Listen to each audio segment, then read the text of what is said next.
soulful, spiritual. This rocks hard right now. Pause. It's another episode of Black Seinfeld, the show about nothing. Absolutely nothing. This is BS, where we bull spitting, talking about black-ish. If you don't know, you should know. This is Yonsei featuring K. Dot, King Kunta, K. Dizzle, Kendrick Lamar, off of the 2016 Tidal exclusive, quote-unquote, Lemonade. And it's the one and only Trinidaddy, Panamanian Poppy, Rude Boy, Top Gunner, Suck Panya Mada, Giovanni Anglin. Hello, everyone. Well, it's good, folks. This is Bastion. This is recording live from LA. Gio is in Brooklyn, New York. What is going on? What is going on, indeed? Thank you all so much again for tuning into the show live at midnight here at 99.5 FM, WBAI New York, and online at WBAI.org. We've got a lot to get into this episode because last Friday, I uploaded an episode dedicated to one Vince McMahon, but shoot, as later on that Friday, things have changed so much, and we're going to get into that a bit later. But for now, if you enjoy this show, if you love us, if you rock with us the long way, ever since 2014, please go ahead and give us a follow, give us a like, share this. Follow us on all our social medias, Black Seinfeld NY, on the Twitters, the Instagrams, the TikToks. Coming back to YouTube pretty soon. Right, Bastion? Pretty soon. The amount of work I'm doing to revive the YouTube channel is pretty interesting. So I think we'll be able to talk about it next week. And then I'm also reviving the Black Seinfeld website where we can make it more manageable compared to what I was doing before. Right. So yeah, it should be fun. It should be a lot of fun. You know what else is a lot of fun? Going over to our podcast, Black Seinfeld, available wherever podcasts are available all over your phones, on Spotify, on Stitcher Radio, on Apple Podcasts, whatever podcast platform that you prefer. You know, we put the power into your hands. That's where Black Seinfeld stands. And with us, you are in good hands. I made that up myself. I didn't steal that from anyone. Nah, I felt that. You want the audience to make the decision. It's your choice. Exactly. To share with your friends and family. Exactly. Because, you know, it's within this podcasting platform, within this podcasting game, you know, there's so many choices out there, and we want to put the power into the hands of the listeners. That way you have more of a variety. And that's what we do here at Black Seinfeld. That's all. How are you doing, Bastion? Let's go. Not much. Same old, same issues, no problems, to be honest, but just doing well, doing pretty well out here in LA. Can't complain. How are you? I'm doing very well. Are you getting antiquated with the LA lifestyle? You always ask this, and I Yes. always answer the same way. Like, not yet. I don't think it will take a couple months. I do think maybe a full year of living here, I will understand why everything's in slow motion. I understand why the culture is this highway culture instead of having public transportation. I'll probably understand. Well, you know what? I do understand why the sun is always out and it's so beautiful. No, the sky is always blue.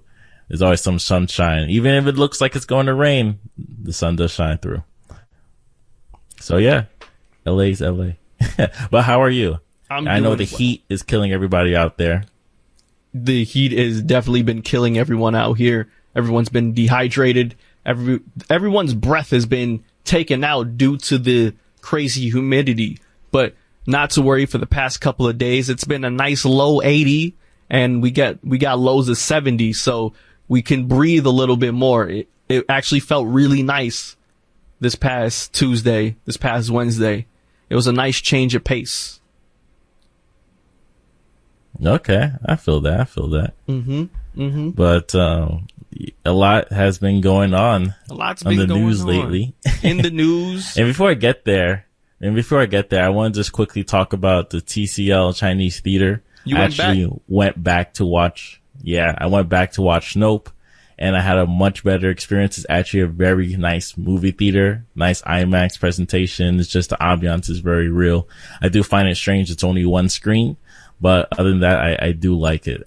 You know, What made the difference? I thought it was interesting. What made the experience different this time around as opposed to when you went the last time to see what movie was it?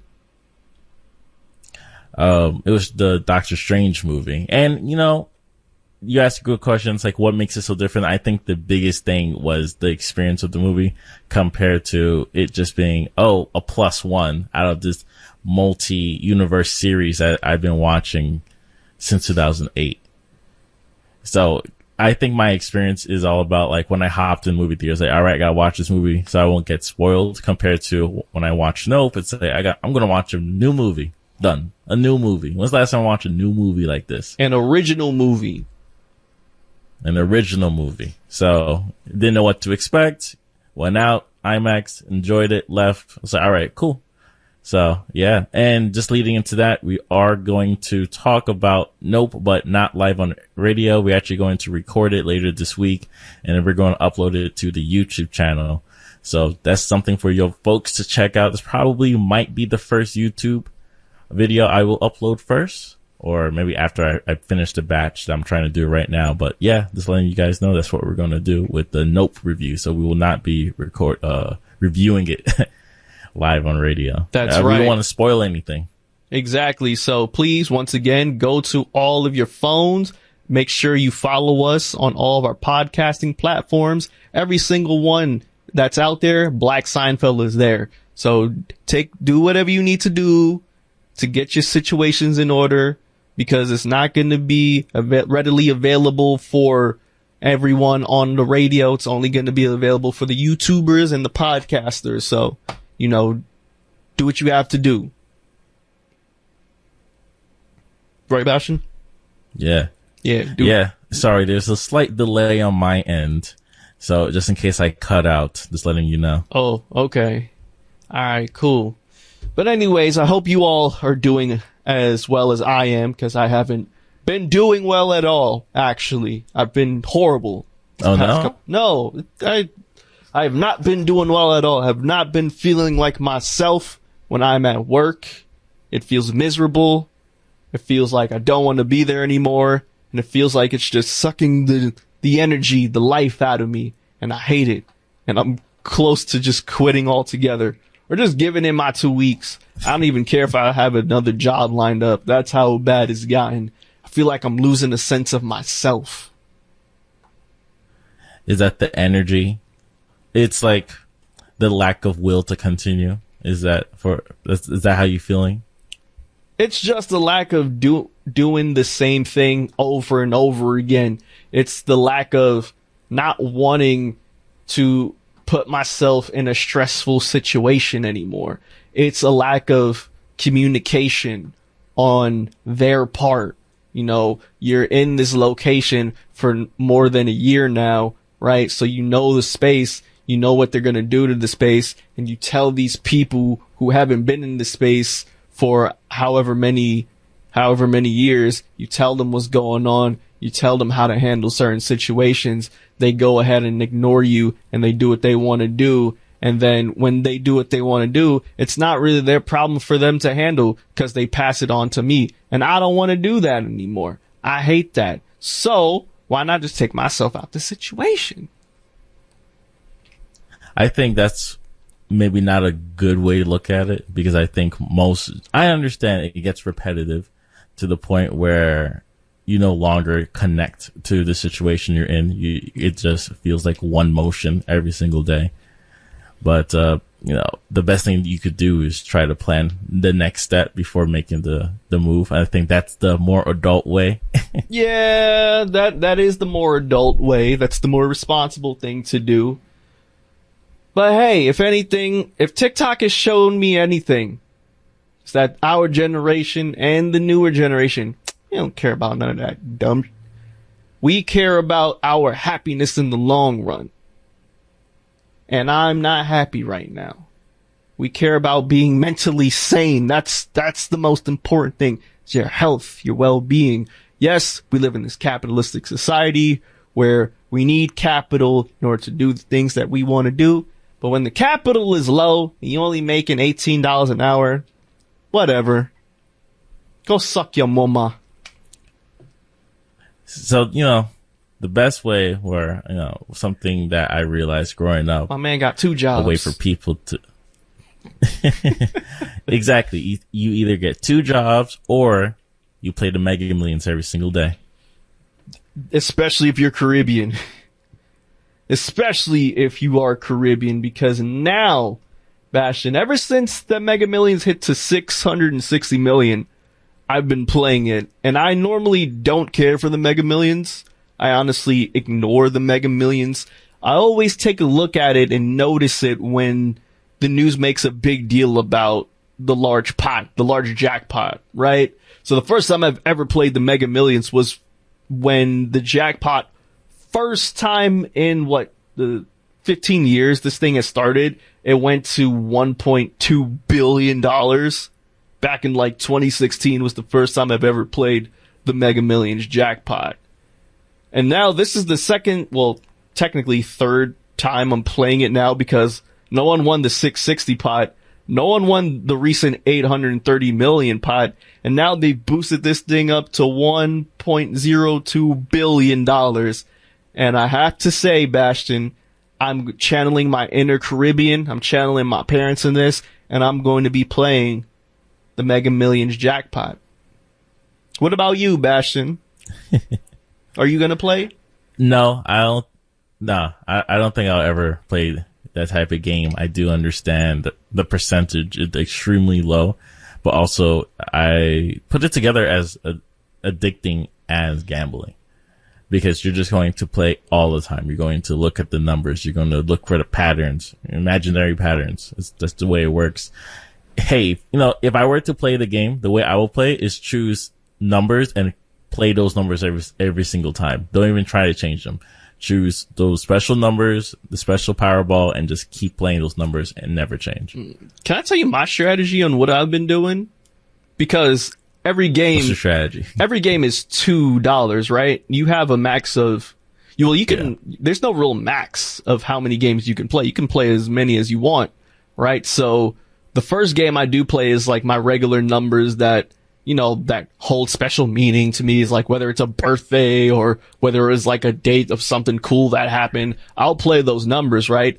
But also what I do is I study all of the past winning numbers, and I notice that there's some sort of pattern when it comes to maybe the Mega Powerball or the first number even. So what I do is I try as close as possible to get in between all 5 numbers plus the Powerball.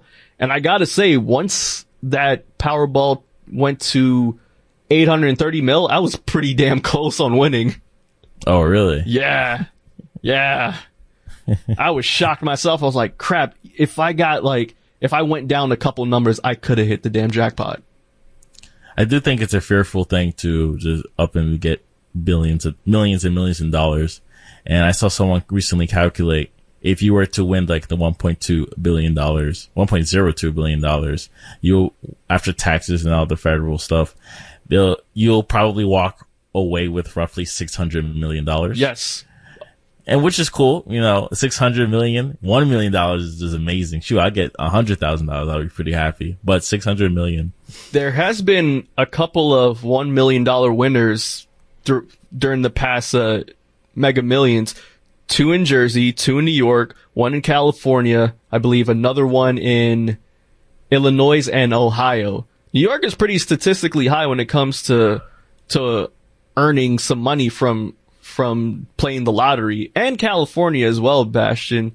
So that's why I have a little bit of hope due to the high density of people that live here in New York as well. There's a lot of people that actually won that won the Powerball jackpot, that's won Mega Millions, all of that stuff. Well, at a certain point, we're all degenerates, gamblers. That is true. That's what the best way. That's how I look at it. I look at it as a game that we all tend to play.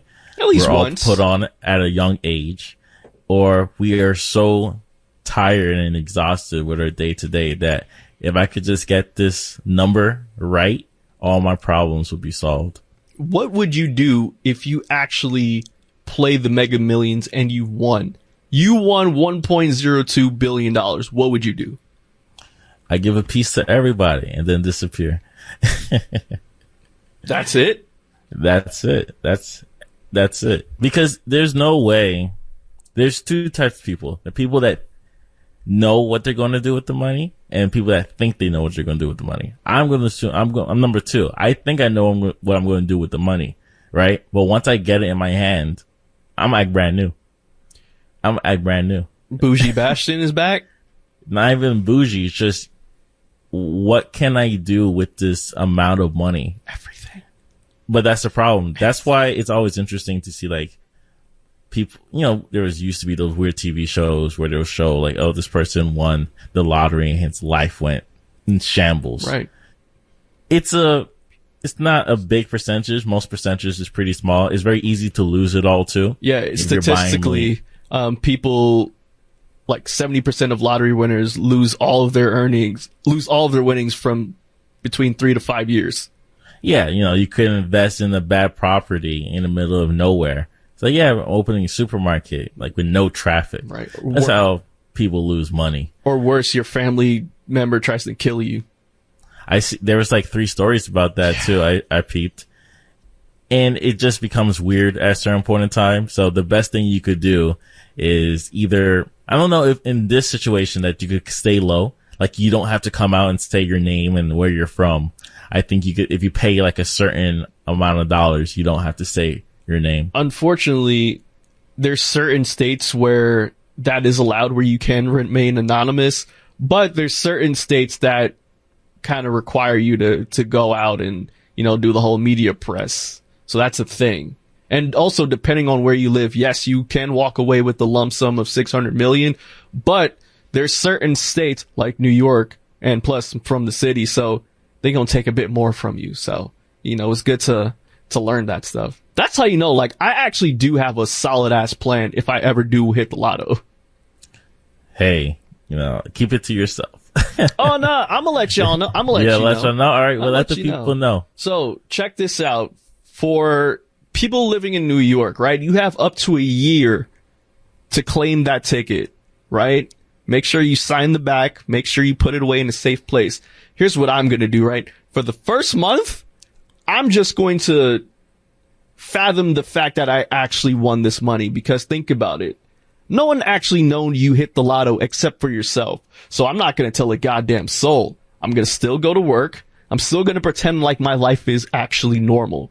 One thing I do have, though, that's now a luxury is time, right? So what I'm going to do is I'm going to do all the research that I need. I'm going to find like a great finance team, find a badass lawyer, because people are going to come to sue me. I'm Caribbean too. I'm West Indian. There's going to be 4th cousins, 5th cousins that come out the ass to try and get some money out of me. So what I want to do is get a nice lawyer.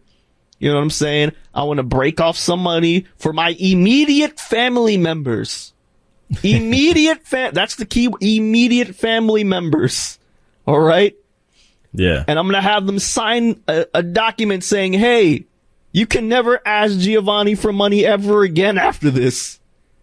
Because the money I'm going to give them with that earning, that's life-changing amount of money. And if you ruin that, that's on you.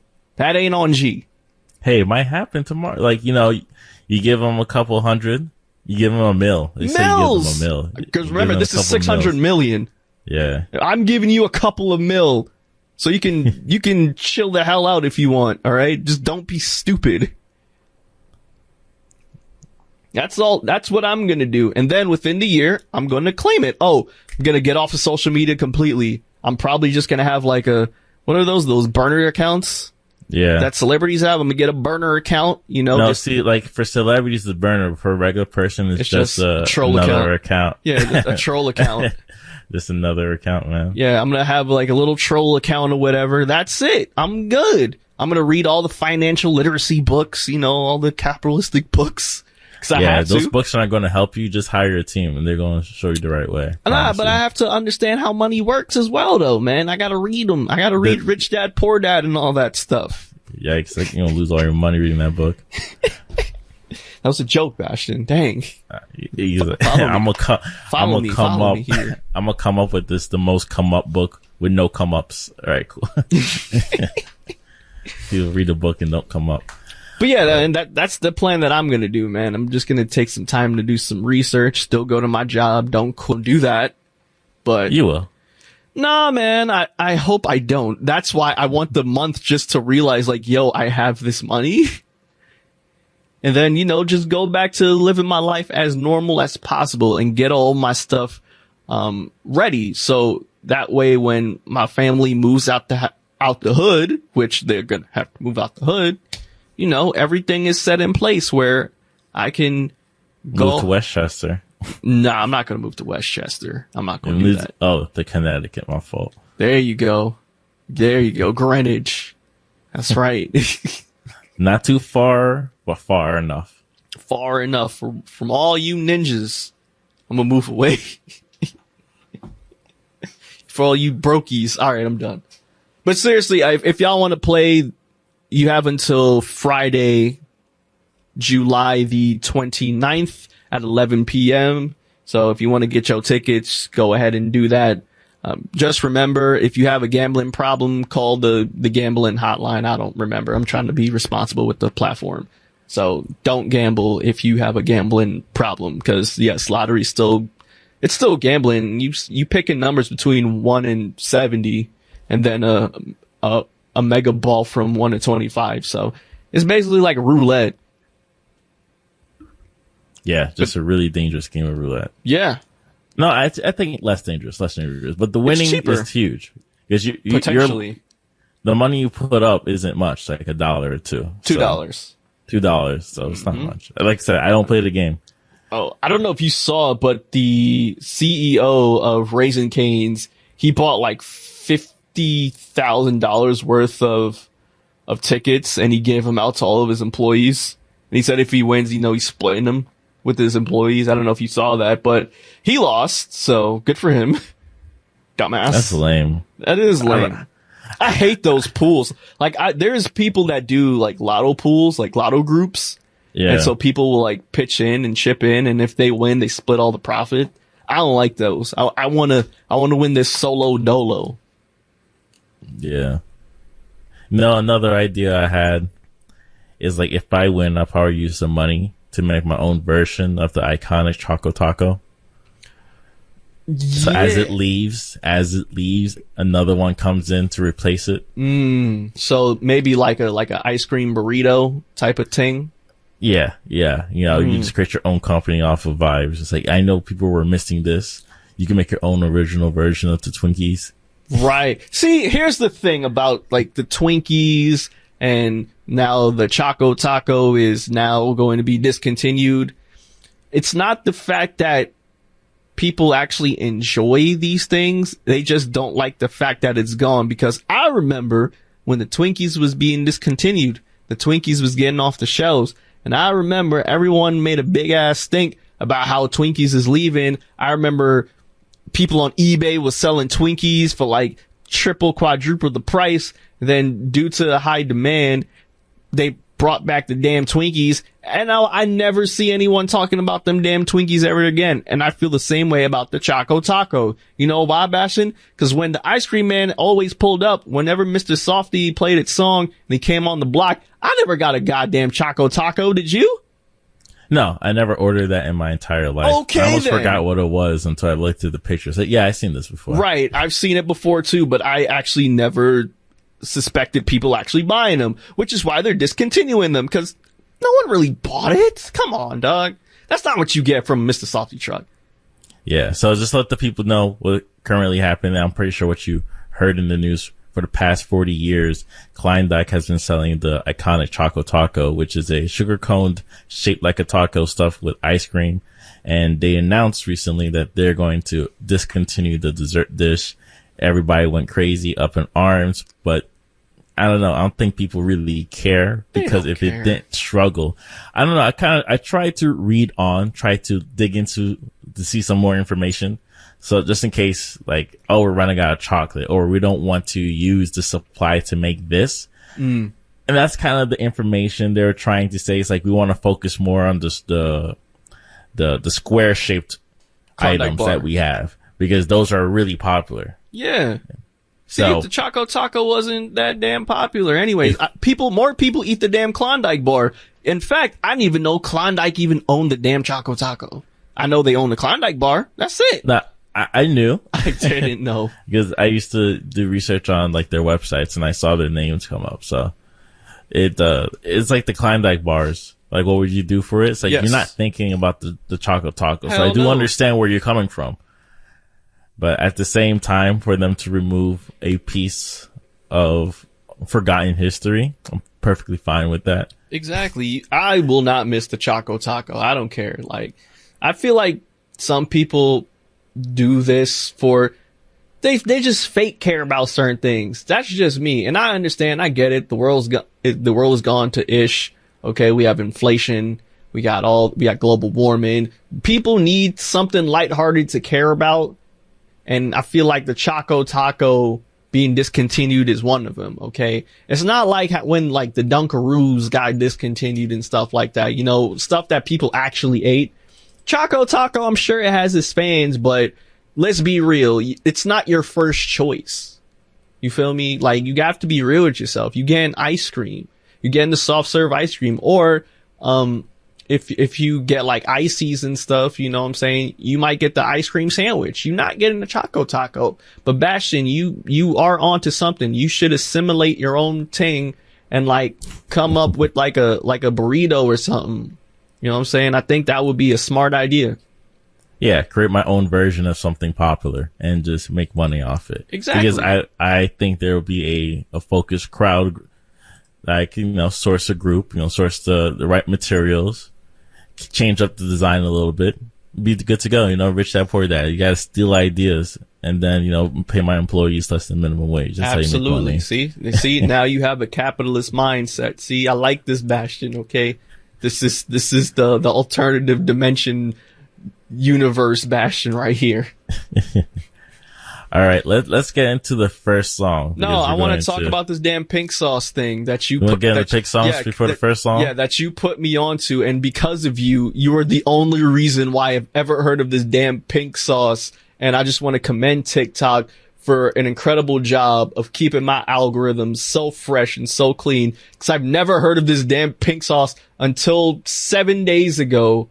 When I'm sorry, now it's the 28th, 8 days ago, when Bastion sent me this damn pink sauce thing. And I asked him, what the hell is this damn pink sauce thing? I've never heard of this before. And now all my damn Twitter people can't stop talking about this damn pink sauce thing. And I blame you a little bit. And I want the people to know that now. I want them to share my disdain and my frustration over this damn pink sauce craze because of you. So the story is not anything too crazy. It's not just crazy. The algorithm coming up, and I just saw how this person, I'm not even going to get into it, but I'm pretty sure the people heard it, or you can find it, just type in pink sauce. Chef and hear the P story. from Florida. That's your first red flag. She's from Florida. She's selling a product, and she's hiring people to taste the product and to show like, hey, this is tasty, this pink sauce, buy it here.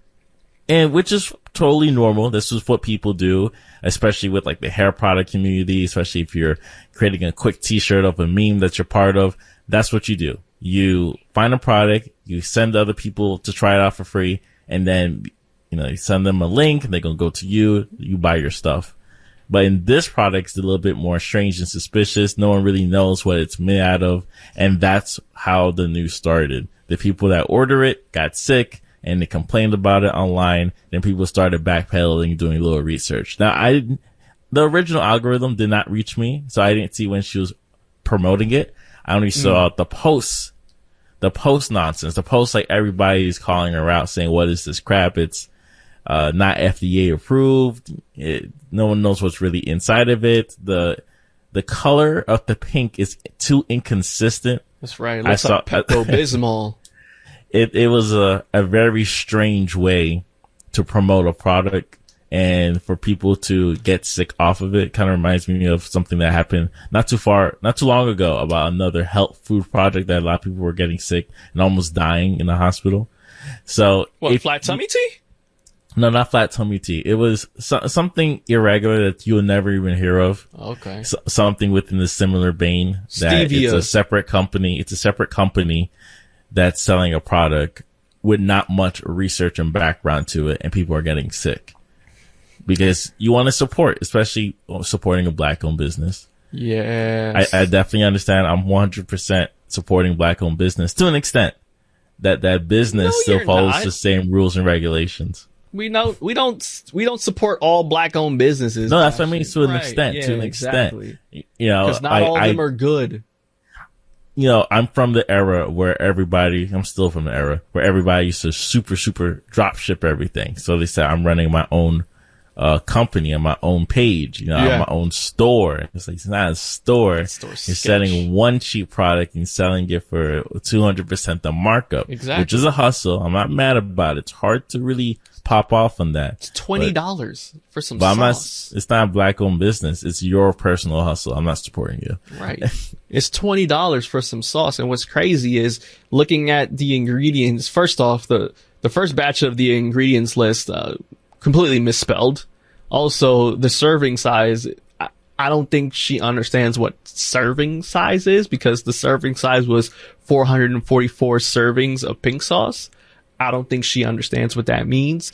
Also, it's not really, it doesn't give you proper directions on how this should keep stored, such as, does this need to be refrigerated after usage? Also, she doesn't even describe what it tastes like. She just says you have to try it because the taste is indescribable, which is also another goddamn red flag.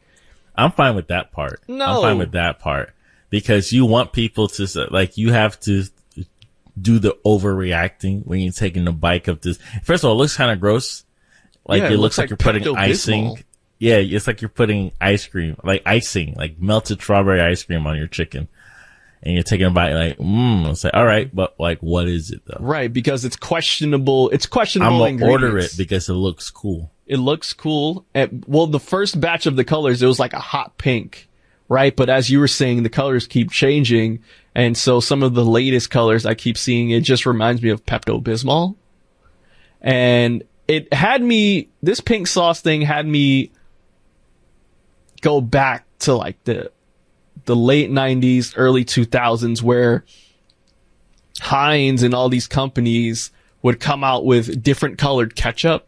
So there's like purple ketchup, green ketchup, and there was different color butters. I don't know if you remember that. It was like a sky blue butter. It was a hot pink butter, and they got discontinued because of all the crap that went into it to make it that way. I feel like pink sauce is probably the same way. And hey, people are getting sick. It's not being shipped properly. And that's another big thing too, because Bash and I, we worked in the food industry. Okay. Food safety is hell of important. And this thing is not FDA regulated at all. So if the FDA wants, they can come and shut down, Chef P's operations. She's pushing too much pea, and the pea is pink sauce. You know, it's kind of funny. What's that? I was just thinking, it's like, you're right. Like, no one knew what was in the recipe. We weren't too sure even how she even turned to pink, right? Right. Blue coloring. And I was just thinking to myself, it's okay if you do these like small side hustles. Let's say Black Seinfeld comes out with our own garlic butter, right? This garlic butter isn't designed for you to like, swipe and just eat. No, this garlic butter is designed. All you need to do is get the Italian bread, put the garlic butter, and like bake it. Boom. We help you with the process. We could just straight up sell this product without doing any testing because it's garlic butter. It's you're not reinventing the wheel. You're just creating a shortcut to something you could do you're by yourself online. Right? Mm-hmm. So this whole pink sauce thing is a little bit different, where it's not tested. We don't know what it is. Every time I see a video, I saw something with like olive oil and garlic and something else. It's like, you're losing the flavor. if you're putting all this olive oil in it, you're gonna hurt your stomach, especially like if it's cheap olive oil. Yeah. Because the extra virgin olive oil you could eat straight up, no problem, with some bread. You good. But like if it's the regular one, too much of it, you get sick. It also contains milk, eggs. That's important stuff to know. Because you need to store that away properly, meaning you have to put that damn thing in the fridge. Yeah, you're right. Because some of these items, if you read the ingredients, come with so much weird like gum, like sucrose type things. It's only to preserve it. Right. So if there's nothing to preserve it, that could get spoiled during its shipment. Let's say it gets, I'm in LA, right? Yes. And it's in Florida. It's hot over there. It's hot in LA. Let's say it gets delayed. USPS kind of messed up they left it for a second. It's heating up. By the time it gets to me, it can smell like cheese. Right. And it's not being packaged right at all. It's just those padding wraps. That's it. And it's in those little padding packs. That's it. That's what she's sending to you. And also, as Bastion's saying, there's a heat wave. That affects food as well, people. I'm still not too mad about it because I've looked into how to sell items, right? Mm-hmm. And let's say I want to ship you something. I shipped myself some magazines the other day, like these magazines from like 2015 to 2017. And to make it like collage. I'm going to pretend like you didn't just compare food to magazines. But No. I'm talking about shipment. Okay. I'm strictly only talking about shipment. How USPS, and we spoke about this 2 years ago when we were talking about USPS and how like the prices work. Yes. They have a flat rate box, right? So whatever you put, no matter how heavy it is, as long as it fit the box, it costs $22. Yes. That's what she straight up is doing. It's like she's using the flat rate because she doesn't want to pay your fee. Because if you do your own box and goes by the weight, you have to, put so much protection to it. It may cost more than $22 just to ship it because you don't have a deal with USPS. Yeah, but with them packages busted open, it's the problem. That's the thing. It's like you went the cheap route. So instead, like, if you look at the huge envelope and put an item inside of it, that's $10 and you ship it out. Done.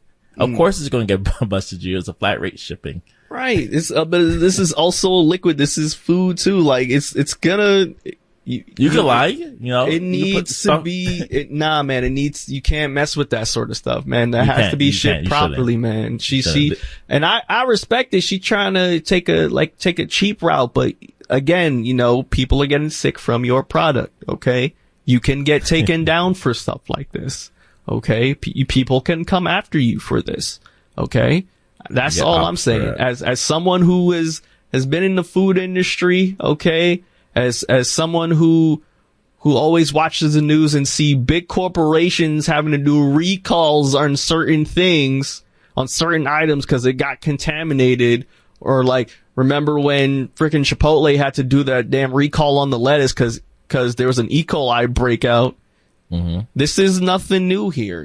She's nothing new. She's just small time things too. All right. We see this happen with the big time things. So all I'm saying is Chef P of Pink Sauce. Hey, you have your hustle. I respect the hustle, but just make sure that what you're doing is safe for your consumers. That way they want to continue to buy more of the pink sauce so you can be more legitimate. So you can push more P.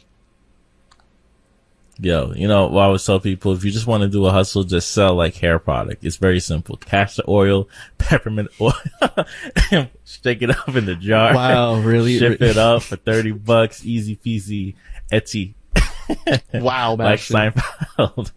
Castor oil. Don't do that. We say it's from Haiti, but it's really just a Jamaican one that we split up. Anyway. Wow. Yeah. Wow. Let's get into the first song of the week. And how do you think people hustle, bro? It's still ideas. Oh, right. What 50 said in Hustle's Ambitions? He said he'd step in some grapes and mix it with water and tell you it's wine. There we go. That's all it is. Is that our way? Hey, Black Seinfeld castor oil is 100% from Haiti, okay? 100%. 100%, all right? Don't listen to what Bastion is saying. From the mountains. Okay? From the Haitian mountains, okay? That's right. All right, we're going to take a little pause for the cause. We're going to take a little commercial break. After the commercial break, we're going to get into a song of the week. This is dedicated out to one Vince McMahon, the now former chairman and CEO of World Wrestling Entertainment. We're going to get into all of that stuff. Thank you all so much again for tuning into Black Seinfeld, the show about nothing. That was Gym Class Heroes featuring The Dream with Cookie Jar. And of course, Black Seinfeld is brought to you by Cocoa Krispies. Get your Cocoa Krispies, and please save the werewolf. Bastion, this was a different time in American pop culture. The late 2000s definitely feels alive and well when I hear that track. And honestly, now that you said that, it was actually a really bad song. Listening to it now, 14 years later, yeah, the song sucks. It's actually kind of bad, but this is the definition of a guilty pleasure track, but two, this also shows us the times that we were living in back in 2008. Sorry about that. Yeah, it was not a good song. It's not a good song. I think I see the catchiness, especially the Dreams verse. It's like, all right, these are definitely his vocals, and it reminds me of like two other songs on top of my head. But at a certain point in time, it sounds very bubblegum type. The Gym Class Heroes was definitely very bubblegum during that time period. The Gym Class Heroes was very big back in the late 2000s into somewhat of the early 2010s. Yeah.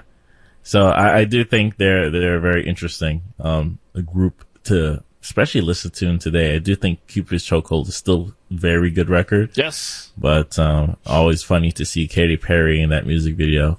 Who was once with a Travie McCoy. And also Travie McCoy was in Katy Perry's first big video, I Kissed the Girl. He was in the bed with her at the end of the video. That's how much they collabed together. Yeah, from a rookie to a superstar phenomenal. Yeah. Katy Perry had her chokehold in the 2010s, man. We don't really hear... No, definitely. We never really hear from her much anymore. I know now she's on like American Idol and stuff as a judge, but Katy Perry, she had her time in the 2010s and she did very well. And I actually like some of Katy Perry's bops, as well as some of Travie McCoy's. I think his last real hit was the Billionaire song with Bruno Mars. Oh, yeah. Mm-hmm. Forgot about that song. Exactly. Not bad. It was not a bad song. You see, look at me, Bash, and I'm bringing up songs and artists and bands that you have never thought about in a long ass time. And it's all because of one Vince McMahon, because you now saw the vision of what this song represents, because Vince cannot keep his goddamn hands out of the cookie jars. And if you have missed last week's episode of Black Seinfeld entitled Dutsy Boy, because Vince McMahon was a Dutsy Boy, that man, please go back and listen to the full episode where we gave the full breakdown on what actually happened. And like I said earlier on in the show, I uploaded that show to be released Friday morning at 5 o'clock in the morning Eastern Standard Time. And I remember at the end of that episode, I said, this is still an ongoing investigation of Vince McMahon, which we were expecting a bigger story to come out from the Wall Street Journal. That story has not come out as of yet. The bigger story has not come out as of yet, but we're still looking forward to that story. Vince McMahon did step down from his chairman and CEO duties from World Wrestling Entertainment after the $14 million, no, I'm sorry, that was the $12 million NDAs and money that he gave to 4 different women after, sexual misconduct and affairs with paralegals, as well as his executive vice president of talent relations, Mr. John Laurinaitis, who is on administrative leave as well. And Friday was interesting, Bastion, because the stock markets closed earlier on in the afternoon, and I always find it strange. News like this happens a day after, like hours after we finish the episode. Like, you spend so much time on a topic, you know, we'll see what happens in the next couple of days. No, it happened the next day. I remember saying Vince McMahon should resign, but will he? I don't think he will. I hope he does because of the embarrassment that he has put on his company. But that Friday afternoon, Bastion, I thought, wow, I can't wait to go home. I can't wait to start on this weekend. What a crappy week. I can't wait to be around people that I want to be around. And 4:06 p.m. on Twitter from one Vince McMahon has shocked the whole wrestling world. And it says, and I quote, "At 77, time for me to retire. Thank you, WWE Universe. Then, now, forever, together. Hashtag WWE, hashtag thankful." And when I tell you, Bastion, first thing what I did was I sent this over to Bastion because holy crap, wow, timing was crazy. And two, I meant everything that I said about Vince McMahon last episode, in that without Vince McMahon, a lot of us would not be wrestling fans today.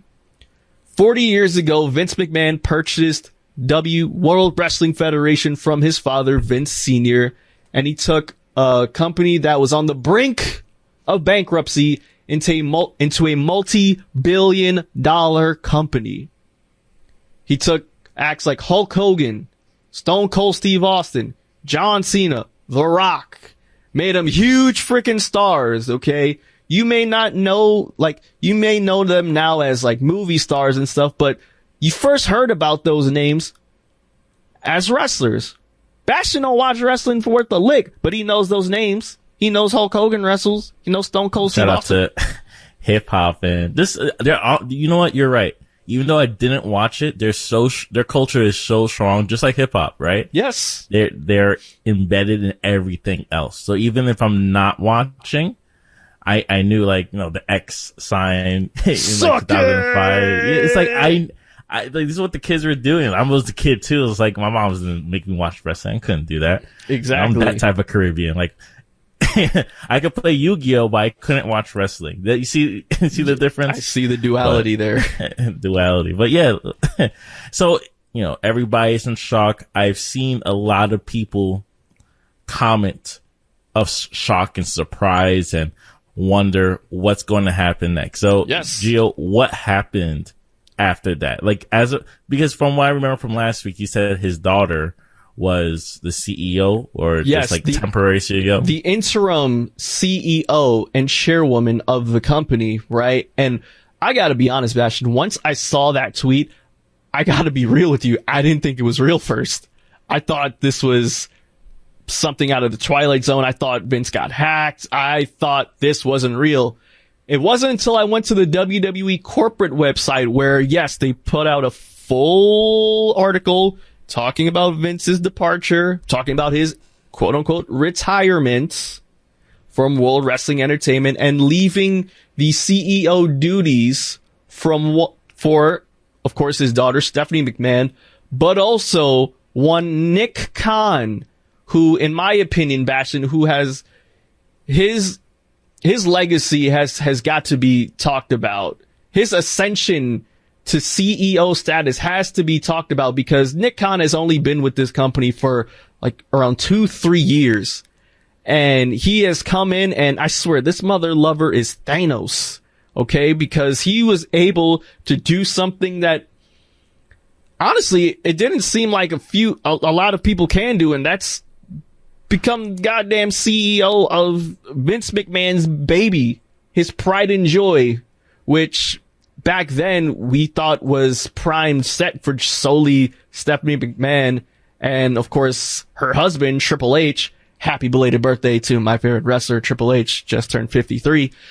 But no, the ascension of Nick Khan is crazy because people started to realize that, hey, this guy has a lot more power and McMahon is allowing him a lot more power than people has ever received in that company before. And so seeing him in that position and how he got to that position and how it seemed like Stephanie and Triple H were basically out of the company, but all of this stuff happened and now they're back in their prime positions, and Stephanie's now the chairwoman, co-CEO and chairwoman of the company. I don't think a lot of people understand the effect that Vince McMahon, that this scandal has taken. I don't think people really understand how nuts this is.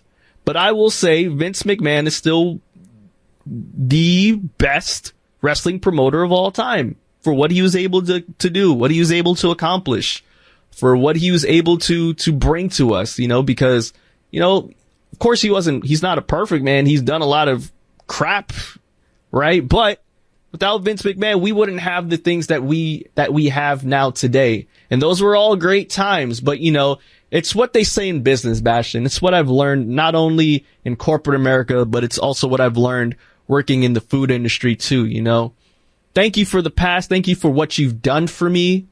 But what are you doing for me now? You know what I mean?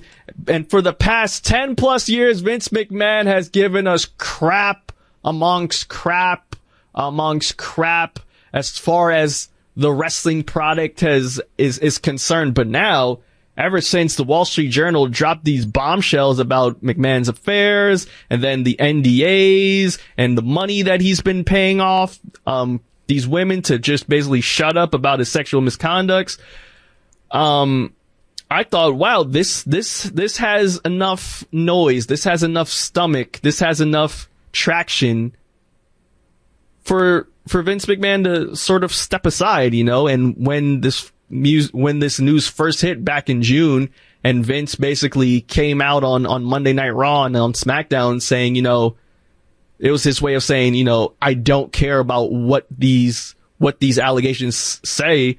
I'm basically going to be here, and then all of a sudden this past Friday, he retires, quote unquote. I thought that was very telling, Bastion, because it seemed like something bigger was coming, and the Wall Street Journal was teasing that something else huge was happening. And I think this is why ultimately he played the retirement card.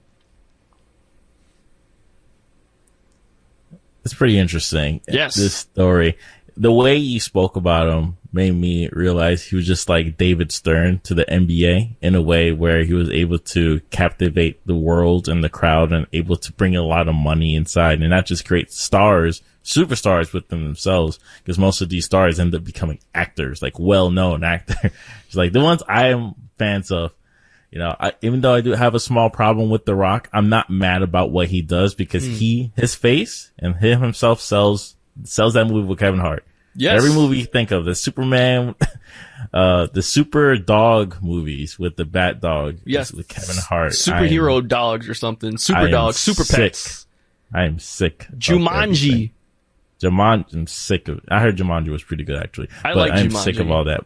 But just joke aside, I didn't really expect him to step down as well. But as you said, I'm pretty sure they spoke. I'm pretty sure he was able to know like what is coming out next and understanding what is going to happen to the company. I'm perfectly fine with these things happening and just hope, or just, we wish these things will come out much sooner. Like these NDAs that you sue him, the lawyer comes up with something in litigation, then boom, you walk out with some money just for him to do it again to someone else and for it to keep happening time and time and time again. And we're going to learn even more information in the future. I got the information for you, Bastion. Oh, more information. It is not looking good for your boy, Vince McMahon. And my boy, I barely know this man. I'm not saying your boy, but I'm talking about, I'm just saying it in general, okay? Your boy, it's looking real bad for your boy, Vince McMahon. My boy is Triple H, who is he's now gained power back in his old position as the EVP, which John Laurinaitis once held. He's back in that position. And John Laurinaitis, he's going away quietly. Like, That's it. He's gotten his little golden parachute. He's set for life, whatever. But it is not looking great for one Vince McMahon, because I don't know if you know this, Bastion, but wrestling fans, I mean, I thought, Star Wars fans, they can be pretty bad, but or even Nintendo nerds can be god awful.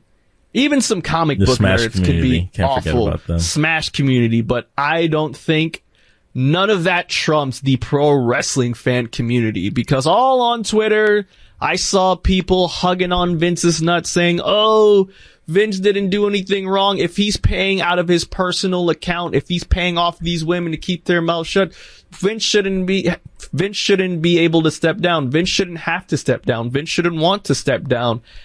And I hope to God you all never work in corporate America, and I hope you never assume a position of power, because you cannot do that. Bastion talked about last week where one of the executives for McDonald's, right, was having a consensual relationship with someone from the job, someone with a lower position of him. And guess what? They had to get rid of him. He had to bounce, because you cannot do that. It's quid pro quo. All right. Yes. And hell, I talked about last week where Vince coerced one of these women into giving him oral pleasure. And hey, she did it. And then as time progressed, she didn't want to do it anymore. And guess what? He got rid of her. But now it gets worse, because the thought was, hey, Vince used his own money to pay off these women. But no. Oh no, Bastion. Oh no. This is from the Wall Street Journal that came out Monday, July 25th. And I'm going to read it off. Federal prosecutors, the SEC, probing ex-WWE CEO Vince McMahon's hush payments, report says. The Securities and Exchange Commission and federal prosecutors have launched probes into payments made by World Wrestling Entertainment former CEO Vince McMahon to settle allegations of sexual misconduct, according to a new report from the Wall Street Journal.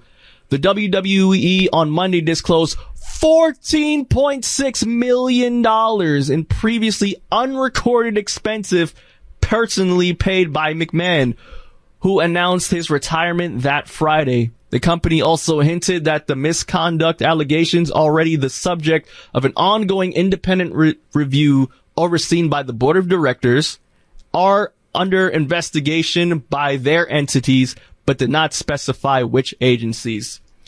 In layman's terms, Bastion, and in layman's terms to all of you who think, oh, Vince used his own money to pay off these women's. Nah. Because the SEC is getting involved, and the feds are getting involved. And it seems like Vince McMahon embezzled money from his company to pay off these women. That's not looking too good, people. That actually can lead to some serious litigation.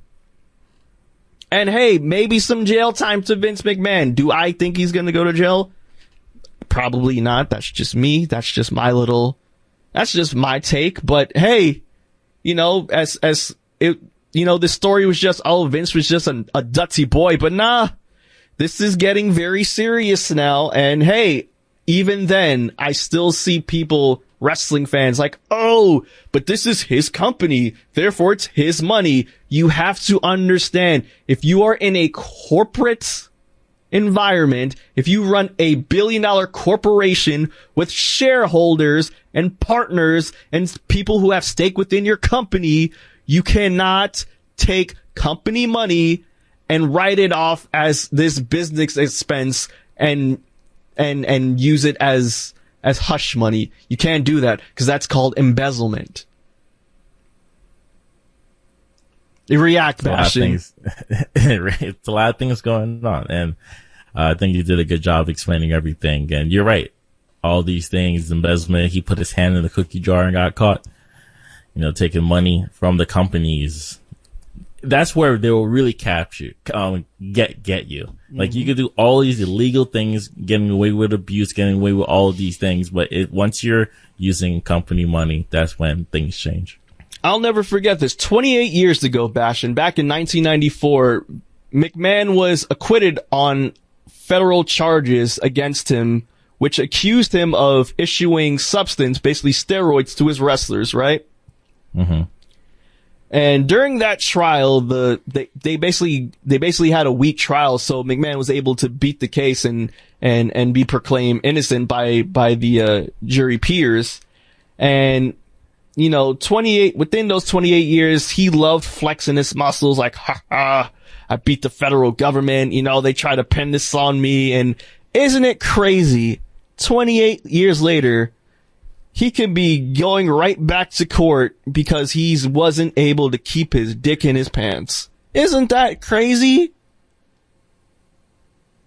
Insane. That is insane. But hey, there is hope now. With Vince McMahon gone of his CEO duties, Vince McMahon gone from the creative duties that he, because he also ran creative, meaning he was responsible for the content that he put out on Monday Night Raw and Friday Night SmackDown. And now that is Triple H is now in charge of the creative processes of WWE, and that makes me very happy, Bastion, because I don't know if you know this, but Triple H, he was around since the 90s. He would be in the writers team. He would be on the creative process back since the late 90s. And when he married Stephanie, he took control of his own little mini brand, which was NXT, which is, in my opinion, one of my favorite brands when he took over. And back then it was only an hour long. He was able to bring in established talents from other wrestling organizations, and he created some of the best wrestling that WWE had to offer. And so my faith is in Triple H, not just because he's my favorite wrestler, but because he's proven to me that he's able to give us some quality wrestling again. Vince, he was more about sports entertainment. He didn't like the word wrestling. He thought, he's not a wrestling program. He wanted to be David Stern. Exactly. He didn't want, this isn't a wrestling program. This is a sports entertainment program. These aren't wrestlers. These are superstars, but Triple H, he's a wrestling guy. And that's what I think at a certain point you need to push the superstar, but I think right now it's beyond that. Now you could go back to wrestling. Right. You could go back to the basics. What made wrestling fun? It wasn't fun for the past 10 years. It's gotten boring. It's gotten stale. He's 77 years old. We need someone new. We need someone fresh. We need someone to revitalize the damn product, okay? And ironically enough, Triple H's first day on the job was this past Monday. And guess where they were this past Monday, Bastion? Madison Square Garden, basically the home of WWE. And basically sold out show, which that doesn't really happen anymore when it comes to Monday Night Raw. It doesn't really sell out, but because New York is still a big wrestling city, sold out. And, the first episode where that was under, the Triple H regime, it wasn't that bad. Sure, it fell off in a couple hours because, hey, there's still SummerSlam this Saturday and they still have to, conclude all the stories leading up to SummerSlam, but we got some nice changes to the product, and I'm really excited to see where Triple H goes from here, where Stephanie goes from here, and when it comes to corporations as well, Bastion, the teams change. A lot of the teams that are in there, they're still Vince McMahon people. When there's a cleaning that happens and when there's a new regime that comes in, they want to get rid of the old and bring in their new team. So I'm excited to see, the people that Vince and Stephanie, that Triple H and Stephanie will bring in. I'm excited to see that. I'm excited for this new era within WWE because Vince has run it again. He ran this company for 40 years. 40 years. And that's all I have to say.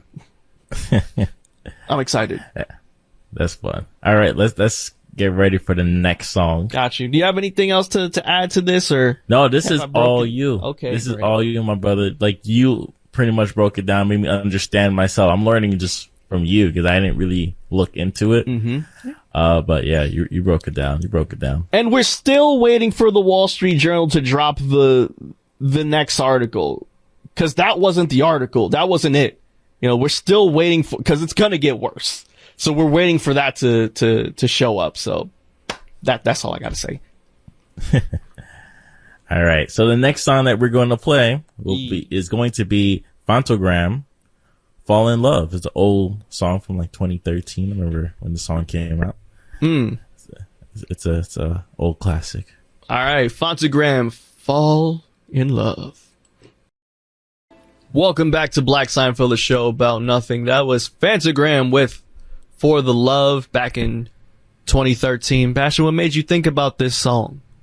I just needed something that had high energy, something that was also down to earth as well. And I was remembering when this album came out, I always thought this album was weird, and I didn't like it when it first came out. It was like 2 years later. I was like, oh, this album's actually fire. So what's your thoughts on this song? It's a nice song. It's, as you said, it's upbeat. It's positive. It has that energy. But also, I'd like to say, you are in LA now. You cannot say weird anymore. That's taken as that's an offense to people out there. I'm still in New York, so it's all good. I will still use. No, you are not. Energy. Okay. I see the Chuck Taylors that you're wearing right now, Bastion. I see the Dickie sweatsuit. Oof. Is that a Dodgers hat you're wearing? No, this is always forever. There was like a whole Subway series yesterday. I would never. Yes. Oh wow. See, look at you. Wow, you do know about the Subway series. Yeah.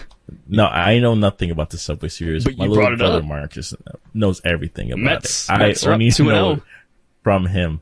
Okay. So, yeah. Well, speaking of, since you are in LA and you brought up baseball really quick, did you go to the All-Star game that happened in LA? Did you go? No. I just see highlights of it though, but I didn't. Okay. Go. Tell us about your experience there, man. What was it like? What was the atmosphere like? Okay. So recently, the other day in the San Diego Comic-Con, Marvel recently announced 29 new movies and 6 TV shows coming soon. Now, we've talked about Marvel many times in this show. We are young men. We started watching Marvel since 2008, and now it's 2022. When we were 13 years old. So we tend to keep reflecting on it. They've been adding more pieces to the puzzle. We are also comic book connoisseurs. Gio had an old radio show called Nerd New York, and their energy was to focus around this. And that was back then during phase 1 and phase 2. Yes. If I recall. Absolutely. And mainly was the biggest reason as to why I wanted to do this show, because with the success of the Marvel series and the success basically of the Avengers, the first Avengers, when I went to college and that year later, I was like, hey, this would be a good idea for a show, because nerd culture, comic book culture is now becoming pop culture. And of course, with the success of the San Diego Comic-Con being the biggest one and New York arguably being the second biggest one, and just the popularity and how many people attended, I knew that this show should be a thing and it would gain resonance with the audience. So Gio saw the feature and he understood that this is unlimited content for an extent. Back then, it felt like it was unlimited. Now, it just feels you'll be able to talk in circles for a very long time. Yeah. Right? That's what it feels now. This is years later, people. It's not like we are talking about this because we love it. We're so deep into the game, there's no reason for me to leave. Right. And I say this as someone who's completely marveled out now. Like, ever since the end of phase 3, ever since Endgame, I thought that was a great conclusion. It was a great wrap up to almost everyone's story. And now phase 4, we've been in it for God knows how long. It just feels like one big, like, breather of, like, here's how these characters are doing after Endgame.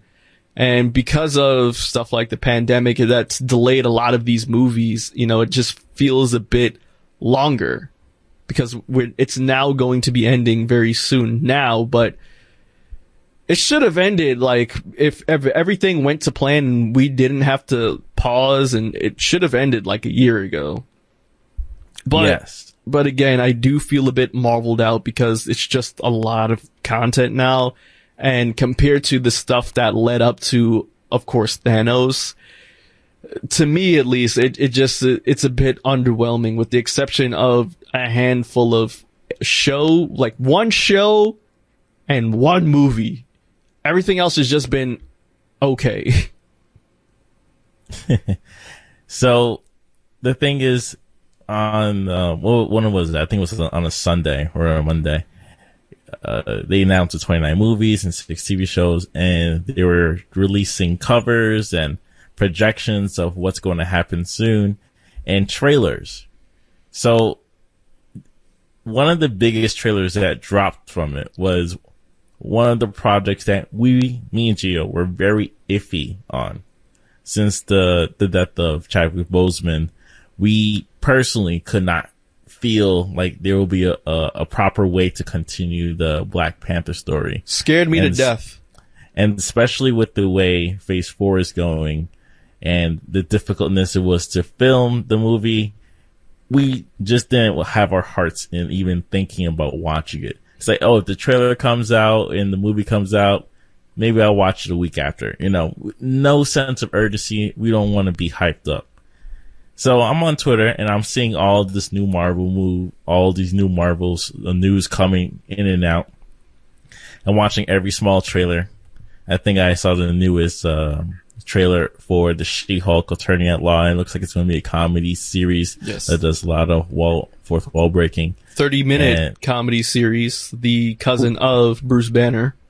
Which should be fine. I think the actress is really good. She's from Orphan Black, that TV show. So she's a really good actress, and hopefully she has really good comedic timing. And design got better too.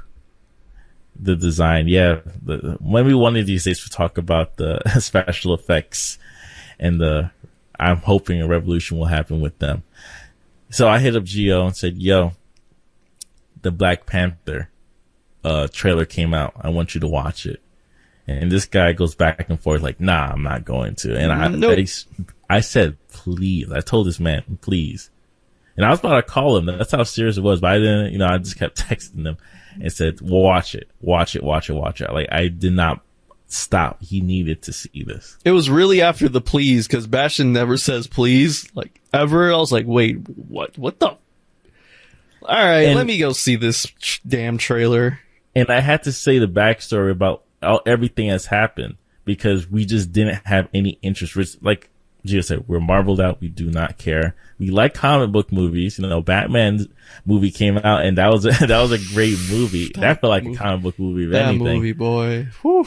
And it was like, all right, maybe they could still make movies out here. But Gio, how did you feel when you watched the Black Panther trailer? Oh man.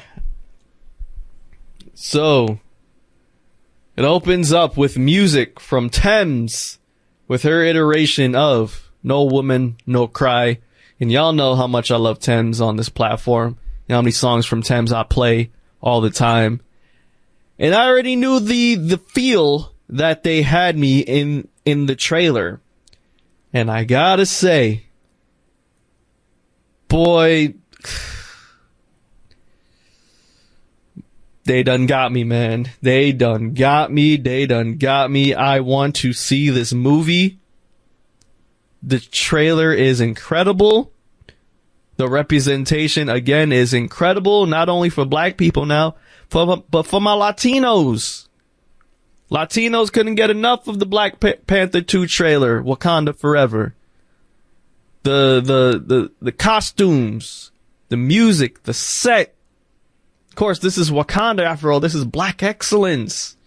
And I was like, crap, they were able to capture what we loved about the Black Panther the first Black Panther trailer, and more, because, we understand that, in the movie at least, T'Challa is not, they killed him off screen, so we don't know why we don't know why he dead off screen, but he dead. And so, they played into that, you know what I mean? Not really played into it, they made it a part of the storyline because this is something that affected a lot of MCU fans. It affected a lot of, black people, a lot of black fans, a lot of black children. And so, going down this route and basically mourning is going to be one of the biggest things out of this movie. I felt obligated to watch this film, but also it felt like, what was it? Fast and Furious 7, the last movie Paul Walker did. It felt like that a little bit, where I was like, damn. All right, let me go see this movie. Let me see what they do. Let me see how they give my man his flowers, his just due, the respect that he needs, the respect that he deserves. And the fact that it's being said that they're coming out with a new soundtrack, the Black Panther 2 soundtrack. Oh man, I was just like, damn it. You forgot one point apart, how they ended the song. It wasn't just Woman No Cry. They transitioned it all the way into Kendrick Lamar, We're Gonna Be Alright. Yes. And I thought that was wild. And, before I sent it to Gio, it's like, I knew that Gio didn't watch it because he didn't send it to me first. No, I didn't watch that. I didn't even know it came out. So that's what I mean. So I had to watch it. I said, I gotta watch it for if it's whack, I can't even send it to him. Unless it was so whack, I might want you to watch it too. There's like a scale. Very good or very whack. Nothing in between. And once you hear the people talking, then the visuals, then you got Kendrick Lamar, all right. And just letting the listeners know, We're Gonna Be Alright by Kendrick Lamar was our second theme song. Yes. For Black Seinfeld. I think the first one was Flying Lotus. It was. Featuring Kendrick Lamar as well. Featuring Kendrick Lamar. Then the second one became Alright. Then I started producing the beats right after. But once I heard that song, I was like, oh, they got me. These niggas got me. That's it. Like, I got pre-ordered the ticket now. And yeah. And I didn't know I was that soft. I did not know. It's like, oh, okay. Time. All right. You got me. And it's not just me. It's just a lot of people too. The whole timeline, you see the culture come out. There's people crying. The same energy that when Black Panther came out, which was a very fun experience. There's only so many times you had a great experience like that. I think Get Out was the last great experience I had. Get Out and Black Panther was just two great experiences on the movie theater, especially for people of color. So for them to embed that same energy, and I know we're talking about this a little bit long, but it's important, damn it. It was very important, very interesting. And I'm very hopeful that they could get a story, like talk about the mourning and also push the story forward as well. And I'm very excited to see what happens. I am incredibly excited to see what happens. I'm definitely going to pre-order this again. I'm going to wear my Black Panther shirt now from the Black Panther album. Just so you know, I want them to know I mean business. I'm probably going to bring some tissues with me because I have a feeling I might tear up because you already know, like, there's going to be a lot of black in the movie. Okay. You've seen everyone wearing black in mourning of our Black Panther, of T'Challa. But also, there is the scene at the end where someone is wearing the Black Panther costume. Okay. Someone is wearing the Black Panther suit. Okay. And it's not the black and purple one that T'Challa's wearing. It's the black and gold. So everyone is speculating who's the new Black Panther. Is it Shuri? Is it Killmonger resurrected from the dead? Or is this Killmonger from another multiverse? We don't know who it is. Okay. Everyone's making their whole Killmonger from another multiverse is the worst. We don't know who it is, Bastion. Listen to What If series if you watched it. That was the worst type of dude. Anyways, yeah. We don't know. But that's like the last two pieces for Phase 4. Phase 4 has been complete garbage, has been very uninteresting. You recently saw Thor 4. Yes, right? I saw Thor 4, and I must say it is the second best Thor that has come out, but then again, the Thor series has been damn near crap except for Ragnarok, but Bastion doesn't like Ragnarok. Ragnarok is still the best Thor to have come out, and then this movie, Love and Thunder, is the second best. But again, Thor: The Dark World is still known as the worst MCU movie to have ever come out, and then Thor 1. It's a sleeper. It is. I had no is problem. god-awful. I still had no problem with the first half of Thor 1. It's just they just kind of forgot to write the story. Yeah. So that was the end of Phase 4. It's going to end with She-Hulk, and they're going to end officially with Black Panther, which will now lead into Phase 5, which starts in 2023, which is going to be very interesting. I think the first movie is going to be Ant-Man and the Wasp in the Quantumania. Yes. And this is where they're going to officially start the Kang series. The Kang Dynasty. That's Kang right. the Conqueror. And it's going to be very interesting. I also highlighted other movies coming out that year, as Guardians of the Galaxy Volume 3 is also coming out.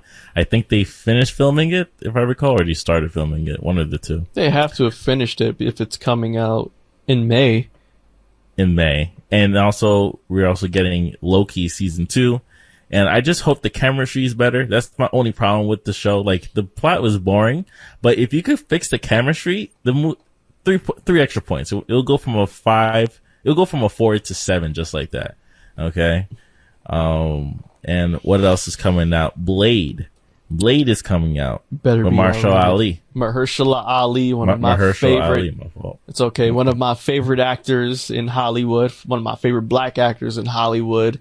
And it's better be rated R. I don't care. It has to be rated R. Okay. In order for this to work.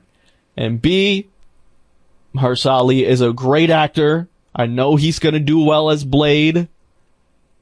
I want all the blood. I want the violence. I want this damn thing to be just as good as the first Blade. Okay, if not better now. All right, we're in 2022 going into 2023, damn it. You have better effects. You are now a damn dynasty. You have everything in your power to make this goddamn thing a freaking masterpiece. Do not disappoint me, Blade. I swear to God. Do not disappoint me. And do not disappoint Wesley Snipes, damn it. Because he could have still played Blade. I think he could. He could have. So for Kang, it's going to be played by Jonathan Majors. My guy, Jonathan Majors, damn it. Yes. Who I think is an excellent actor, and I think he's very charismatic and also serious in the role as well, so I can't wait. Apparently, there was a leak Ant-Man trailer. I don't know if you saw it. I have not. One of the lines that says like, "I'm an Avenger," and said, "Have I killed you?" I thought that was very ominous. I have not seen that trailer, but for those of you who do not know, I told Bastion about Jonathan Majors a while ago when I saw The Last Black Man in San Francisco. Jonathan Majors was one of the characters in that movie, and I said, Bastion, watch out for this dude. I'm telling you. And lo and behold, he's been in different movies. He's been in the Black Cowboy movie. Yeah, the Five Bloods. The Harder They Fall. The Harder They Fall. I just said the Black Cowboy movie. He's going to be in the new Creed. The Terrible Lovecraft Country. Yeah, he's going to be in Creed 3. He's going to be in Creed 3. And yeah, he's been in the Lovecraft Country, which I still think it's overrated. And I'm happy. It's complete garbage. And I'm happy there is no season 2, although the premise did seem cool, but I'm happy that it's not happening. I'd rather read it. Cool and trash. Anyways, another interesting show that's coming back in 2024 is Daredevil, Born Again. And me and Joey, we're actually a big fan of the Daredevil series. It's actually the one out of the only 4 that actually makes sense and was good to watch and had real actors. Well, I like, I didn't mind, season 1 of, what's the detective woman again? Jessica Jones. I did not mind season 1 of Jessica Jones. It just got too much for the audience, and I understood. It's like they try to do this on a psychological level, and it's like, I don't think regular people like this stuff, and they didn't. Regular people didn't like that stuff. Right. I did though, but I was by myself on that island, and I don't mind staying on that island. I loved Daredevil. I loved the first season of Luke Cage, and then they ruined the second season of Luke Cage. No, you like the first half of Luke Cage. Then they ruined the second half of season 1 of Luke Cage. Oh yeah, I remember that because I remember that. I was like, cause you had the opposite. You were like, no, the first half was trash and the second half was better. I'm like, wait, what are you watching? No, I said the second half was more cartoonish than the first half, which made it funny to watch. But then in retrospect, I had to kind of take a step back and say, you know what? The story was going somewhere in the beginning. You're damn right it was. Nowhere. Hence, they had to increase the cartoon, which people like me actually do like. I like when like my TV shows get cartoony. Yeah, no, I hated that so bad. I hate love it each side for different reasons, but I definitely do prefer when Marshala Ali was one of the main villains of that. Yeah, he was freaking. Oh yeah, wait, hold on now. You just reminded me. Yes, he was one of the main villains in Luke Cage. So wait, but this is still all in the same universe, though. This is still the same universe. You know, some black people just look alike. You know, maybe somewhere they're cousins. Ain't that a beat? Yeah, the third cousins done. Easy. Fine. It's like, you look like somebody, like, you know, like, Daywalker's gonna walk outside and bump into Luke Cage and say, huh, and he's gonna freak out. What do you want? I said, nah. And he's gonna walk away. That's it. Right. And then season 2 happened, and then they got fake ass Jamaicans to play Jamaicans. And yeah, that totally sucked. And then Iron Fist came out. Apparently it's not a lot of Jamaicans in Hollywood. But that's funny. No. And then Iron Fist came out, wasn't that great. Then they came out the Defenders. It was alright. But yeah, Daredevil was the best show. Bootleg. The Defenders tried too much to be like Avengers 1, and that's where it fell. It was an episodic Avengers because they didn't even come to the Defenders within like 4 episodes. They became the Defenders. It was like a 6-episode show? Yeah, and like the last 2, like they finally like, you know, came together and all that. But I say all that to say Daredevil was still the best show. And 8 episodes. Yes. I still say all that to say, yes, Daredevil was still the best show. And with Charlie Cox coming back as Daredevil, there's a lot of questions and concerns that I have. What changes are going to be made? Is this still going to be TVMA? Are we going to have the same characters? Are we still going to have Kingpin? Because, I mean, he's not really dead yet, right? Or is he just blind? Because, like, with Hawkeye, the perception is he's dead. But we actually don't see him dead yet. We just see his eyes gouged out. We'll see. Who knows? Right. So like, but that's something to look into. Right. And are all the same characters going to be in there? Is Foggy going to be there? My main man Foggy? Is that girl from True Blood going to be in there? Or I don't care about any of that. Just you don't care about the side characters? 18 episodes is rare to see, especially for streaming, which is interesting. I want 3 episodes each week. Don't you dare get me. I need 18 weeks. No, what the hell is this? This is not TV. I need 9 episodes, a 2-month break, and the next 9 episodes. No! Anyways, next movie is also coming out is Captain America 4, which is really Captain America 1, New World Order. Starring Clarence. Sorry, Anthony Mackie, and I have no beef with him, so he's cool. I don't either. I love Clarence as Captain America. We already talked about how much we like the show. And then Thunderbolts is going to be right after, which I'm assuming is going to connect with Captain America as well, since they're the same part of the universe. Hold on, why you skipped off like some of the other movies like the Marvels, Bastion? Huh? Why those aren't interesting.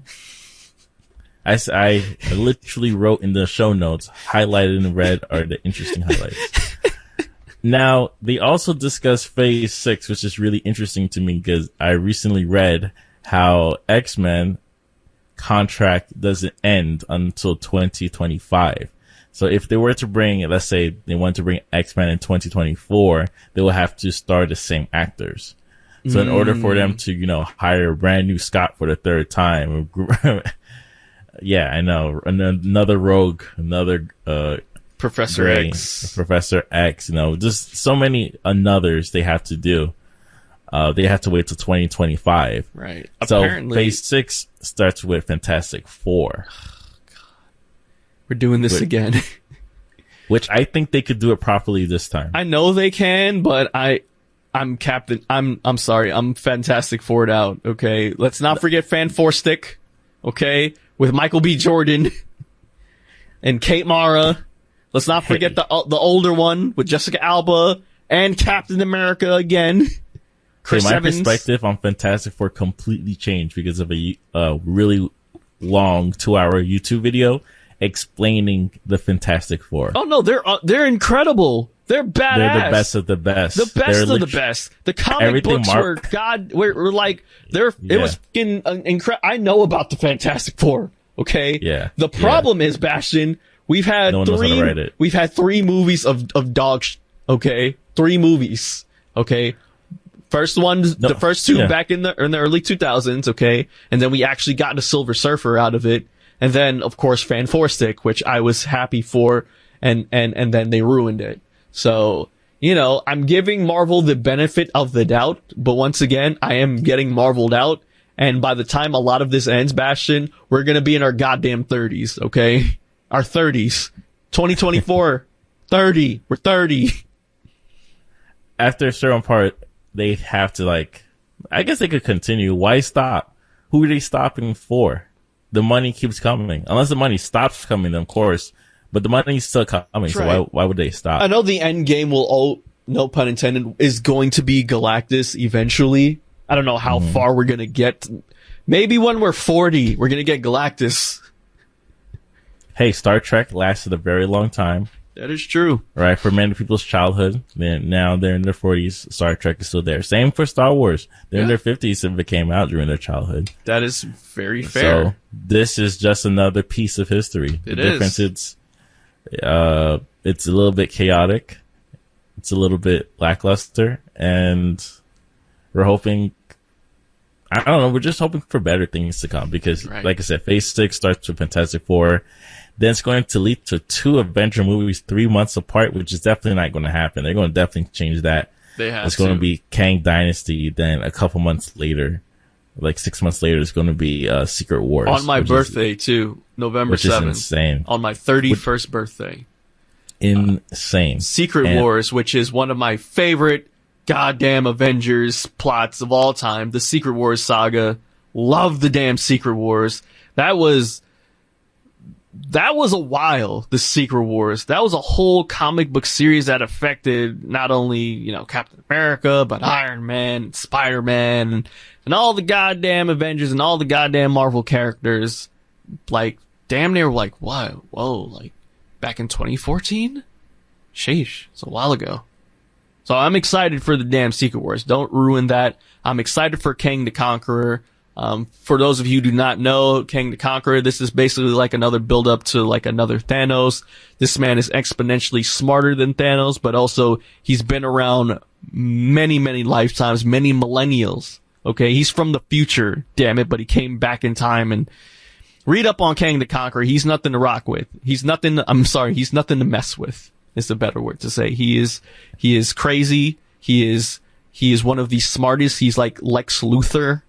But, he's been around for exponentially longer and in a different century. So there you go with that.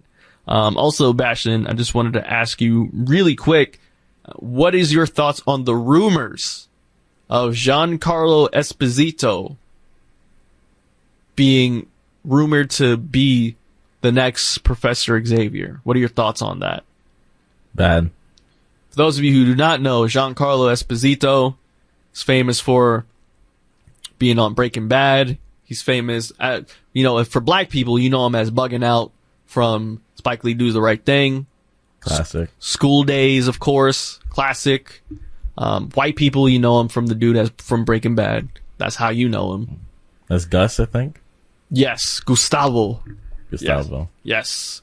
And Far Cry, the new Far Cry 6. He's like the main dictator villain in Far Cry 6. But, He's black also people, in the Boys. Oh, he is? Yeah, Yeah. Mm. I'm surprised you don't watch that show. I've only seen the first season of the first episode. Tunde showed it to me. I still have Amazon Prime. I promise y'all I will get into The Boys because I see all the memes from The Boys. I see everyone talking about The Boys.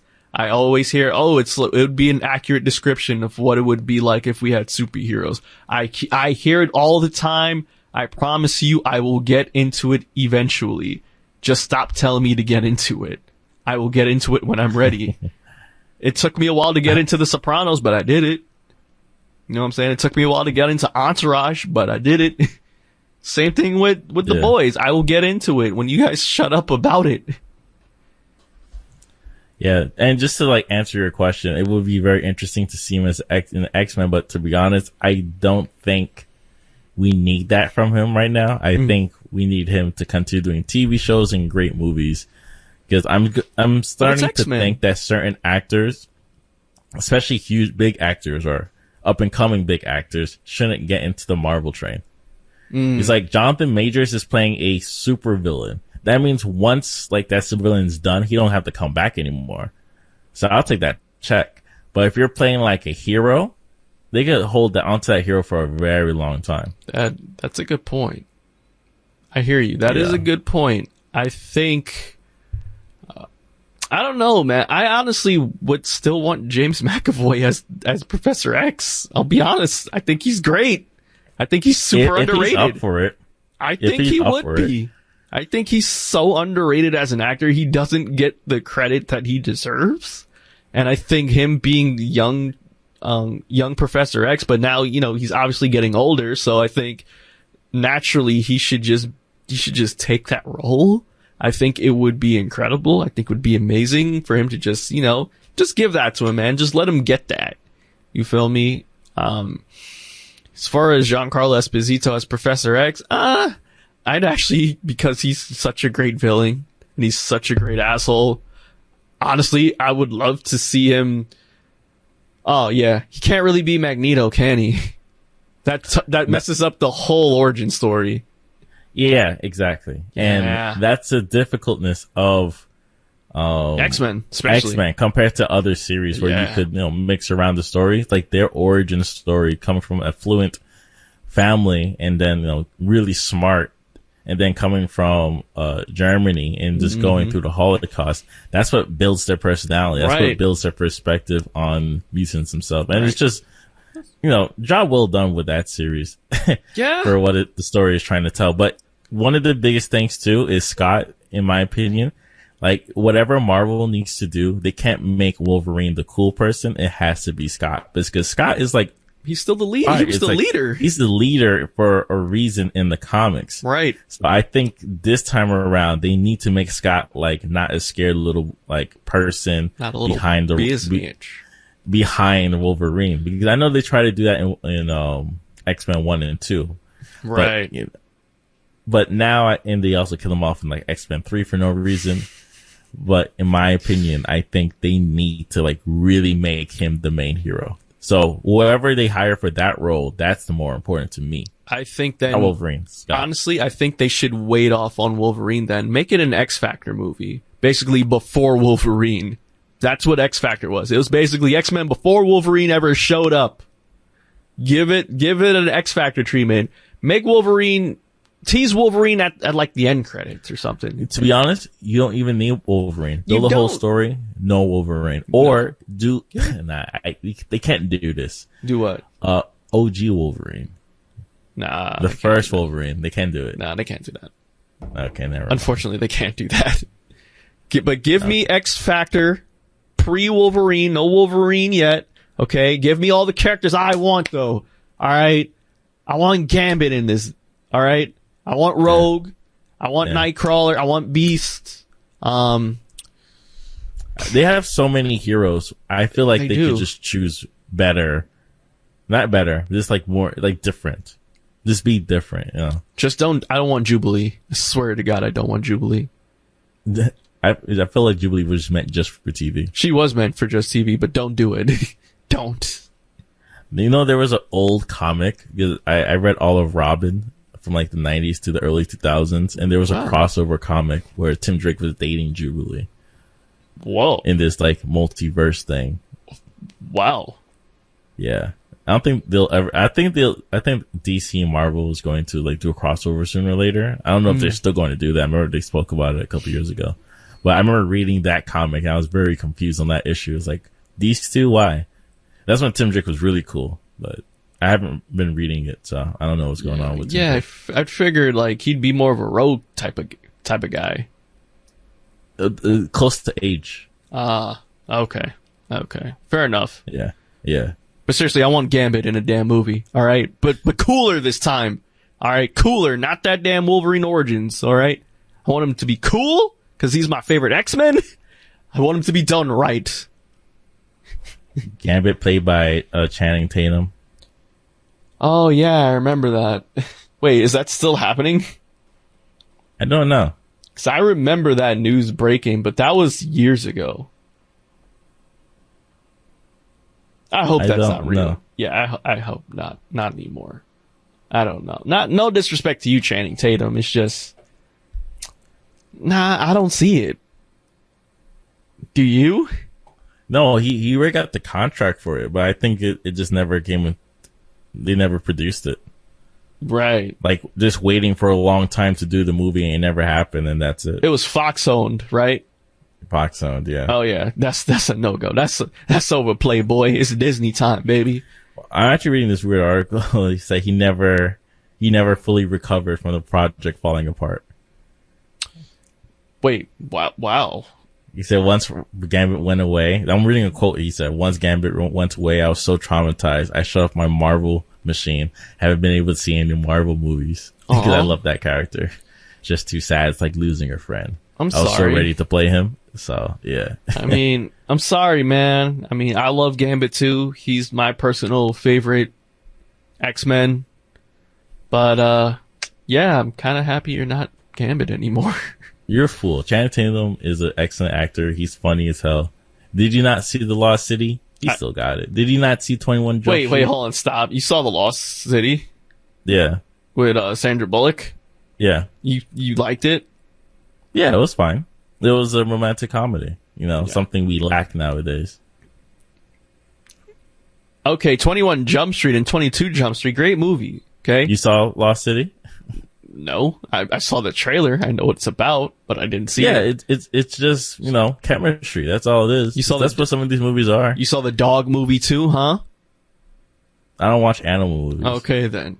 But it's Channing Tatum. He's a great actor. He had great chemistry with the damn German Shepherd. Thought you liked Channing Tatum. What's up? Yeah, I do. He probably did really well in that movie. But that movie kind of told everything when you watch the trailer, so you didn't really have to see it. It told the other one told everything too. Harry Potter's a bad guy. Yeah, it only told weird. The characters, but it didn't explain the plot. Like, once I watched the movies, I thought they did a pretty good job with the plot. So, yeah, very good. Gio, you got this, sometimes we do need Sandra Bullock movies to do more romantic comedies like that. So, yeah, I'm not mad about that. Stay away from doing Black Token movies again, Sandra Bullock. Stick to the little romantic comedy stuff you got. I do feel those type of movies is like one for me, one for you. It's like you could do The Proposal, but same year you have to do The Blind Side. Just give me a Bird Box 2, because that's supposed to be coming out. So, yeah. All right. Time to wrap this up, Bastion. Is there anything else you want to say to the people before we head off and I go to sleep? Hey, this is the Black Seinfeld, the show about absolutely nothing. Follow us on Instagram, Twitter at Black Seinfeld NY. And if you have any requests or questions, please reach us out through our email, blackseinfeldny@gmail.com. And this is also a podcast on the side. So please, just in case you never miss an episode, please subscribe to Black Seinfeld Podcast, which could be found on any platform. It's Apple Podcasts, Castbox, Stitcher Radio, and Spotify. Pretty much anywhere, just type in Black Space Seinfeld. We'll be back next week. In August. The last song we're going to play is going to be our outro song, which is Mala Changes Harmonics Remix. Peace. Check it out. Peace.